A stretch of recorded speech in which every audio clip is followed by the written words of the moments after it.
Welcome to Home Decor Hub channel. Today, we're diving into luxury living room design with tips and tricks to help you transform your space into an elegant, sophisticated haven. Luxury is all about combining style, comfort, and a touch of exclusivity. Let's start with the basics. Tip number 1. Choose a statement piece. Whether it's a stunning sofa, a grand chandelier, or a unique piece of art, your statement piece sets the tone for the entire room. Opt for bold designs, rich materials, and high-quality craftsmanship to instantly elevate your space. Next, don't shy away from mixing textures and fabrics. Luxurious living rooms often feature a blend of materials.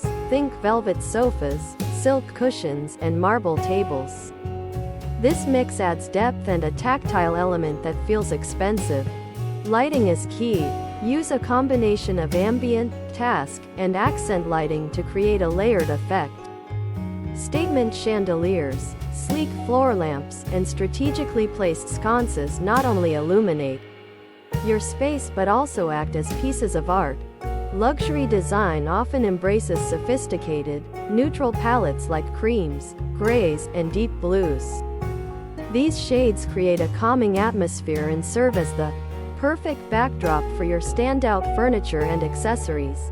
Lastly, accessorize thoughtfully. Use decorative objects, sculptural vases, and lush greenery to add character. Remember, less is more. Each piece should serve a purpose and enhance the overall aesthetic. There you have it, easy tips to bring luxury into your living room. Don't forget to like, comment, and subscribe for more design inspiration, and let us know in the comments which tip you're excited to try first.